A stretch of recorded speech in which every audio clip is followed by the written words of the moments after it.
Bentar lagi ada penangkapan besar-besaran. Saya nggak peduli di belakangnya siapa. Baru juga 2 hari dibuka, lebih dari 15.000 pesan WhatsApp mengalir deras ke nomor aduan. Jadi Bea Cukai saya udah panggil mereka, kita rapat internal ya. Kita bilang Assalamualaikum warahmatullahi wabarakatuh. Halo semuanya, perkenalkan nama saya Nazanul Alif Ramadhani dengan NIM 12492100082 dari kelas 24C jurusan Akuntansi Syariah Fakultas Ekonomi dan Bisnis Islam UIN Sunan Gunung Jati Bandung. Nah, sebelum mulai teman-teman bisa siapkan cerita terlebih dahulu ya, karena analisis makroekonomi itu kadang bikin kita pusing. Tapi tenang aja, video ini aku bakal bawainnya dengan senyaman mungkin. Jadi teman-teman jangan tegang ya. Pada video ini aku akan menganalisis salah satu isu ekonomi yang sedang ramai diberitakan akhir-akhir ini, yaitu ancaman merumahkan hingga 16.000 pegawai Bea Cukai yang disampaikan oleh Menteri Keuangan kita, yaitu Pak Purbaya Yudi Sadewa.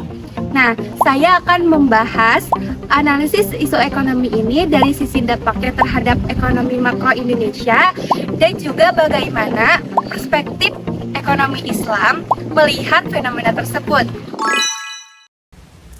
Isu ini berawal dari beberapa pernyataan Menteri Keuangan kita, yaitu Pak Purbaya Yudi Sadewa dalam rapat bersama Komisi 11 DPR RI serta beberapa wawancara media seperti CNN Indonesia, Kompas TV, dan Metro TV. Beliau menyebutkan adanya rencana untuk melakukan bersih-bersih besar-besaran di lingkungan Direktorat Jenderal Bea Cukai. Bahkan ia menegaskan bahwa jika ribuan pegawai tidak memperbaiki kinerja, maka ada kemungkinan mereka akan dirumahkan. Dan tentu saja berita sebesar itu langsung bikin publik berpikir, loh serius nih, soalnya Bea Cukai ini kan merupakan instansi yang mengurus pemasukan negara. Kalau mereka bersih-bersih ya ibarat warung makan tiba-tiba cuti masak, langsung rame di grup WhatsApp keluarga. Hal ini memicu perhatian besar publik karena Bea Cukai ini kan merupakan instansi strategis yang mengelola penerimaan negara dari sektor bea masuk, cukai, hingga PPN impor. Dampaknya tentu tidak hanya internal lembaga, tetapi juga menyentuh stabilitas ekonomi nasional. Sekarang aku akan menganalisis secara ekonomi makro. Yang pertama adalah dampak terhadap APBN. Bea Cukai adalah salah satu penopang utama penerimaan negara. Pendapatan dari cukai rokok, bea masuk, dan pajak impor sangat mempengaruhi struktur APBN. Jadi kalau banyak pegawainya dirumahkan, bisa kebayang ya penerimaan negara ikut tersendat. APBN itu ibarat dompet negara. Kalau pemasukan seret, belanja juga jadi ketarik-tarik. Negara jadi kayak mahasiswa akhir bulan, harus mikir 2 kali buat keluarin uang. Lalu jika ribuan pegawai diberhentikan, gangguan besar pada operasional institusi, maka berpotensi penerimaan negara bisa menurun signifikan. Turunnya penerimaan negara berpotensi melebar pada defisit APBN, mengurangi ruang fiskal pemerintah, dan pada akhirnya dapat mempengaruhi belanja negara seperti subsidi, pembangunan, infrastruktur, dan pelayanan publik. Yang kedua adalah dampak kepada pengangguran dan konsumsi rumah tangga. Jika benar 16.000 pegawai dirumahkan, maka pengangguran nasional akan meningkat. Pengangguran yang meningkat akan menurunkan daya beli masyarakat karena konsumsi rumah tangga adalah komponen terbesar dalam perhitungan PDB, yaitu sekitar 55%.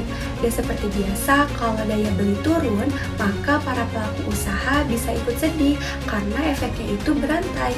Ini tuh bisa berdampak pada melambatnya pertumbuhan ekonomi. Yang ketiga adalah dampak pada ekspor impor dan inflasi. Bea cukai berperan penting dalam mengawasi dan memproses barang yang masuk dan keluar dari Indonesia. Kalau pegawainya berkurang drastis atau prosesnya jadi lambat, itu sama aja kita kayak antri di loket tapi pegawainya cuma satu. Jika terjadi kekacauan birokrasi atau kekurangan tenaga kerja, maka akan berdampak pada yang pertama adalah proses impor bisa tertunda. Yang kedua adalah impor bahan baku industri bisa melambat. Yang ketiga adalah biaya logistik bisa meningkat. Nah, hasil akhirnya apa sih? Yaitu inflasi bisa naik. Yang keempat adalah dampak pada kepercayaan investor dan stabilitas keuangan. Investor, terutama asing, sangat sensitif terhadap ketidakpastian kebijakan fiskal dan stabilitas lembaga negara. Isu pembersihan besar-besaran atau potensi krisis internal di Kementerian Keuangan dapat menurunkan kepercayaan investor, memicu capital outflow, dan berpotensi menekankan nilai tukar rupiah. Kalau rupiah kita melemah, ya harga skincare impor kita pun bisa ikut naik, dan itu jelas ancaman ekonomi serius bagi masyarakat. Selanjutnya, saya akan menjelaskan dalam perspektif ekonomi Islam. Dalam ekonomi Islam, pengelolaan harta publik adalah amanah besar yang harus dijaga dengan penuh integritas. Allah memerintahkan dalam Quran Surat An-Nisa ayat 58 agar setiap amanah diserahkan kepada yang berhak, dan para pemimpin wajib menegakkan keadilan. Dan sebenarnya konsep amanah itu sangat relatable. Yang pertama adalah prinsip amanah dan akuntabilitas. Pegawai yang mengelola harta publik wajib bekerja dengan secara profesional, jujur, dan penuh rasa tanggung jawab. Kinerja yang buruk atau penyimpangan wajib mendapatkan evaluasi. Yang kedua adalah larangan gulul atau korupsi dan penyelewengan. Islam sangat menentang segala bentuk kecurangan dalam mengelola harta negara. Jika ada indikasi penyimpangan, tindakan tegas merupakan bagian dari menjaga kemaslahatan. Yang ketiga adalah maslahah dan keadilan fiskal. Tujuan kebijakan fiskal dalam Islam adalah membawa manfaat bagi masyarakat. Pembersihan birokrasi harus adil dan berpihak kepada masyarakat.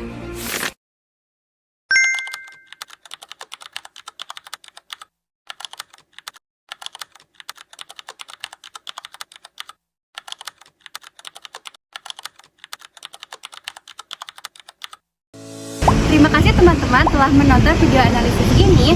Semoga pembahasan tadi bisa memberikan pemahaman yang lebih komprehensif mengenai isu bea cukai dan dampaknya terhadap ekonomi makro Indonesia.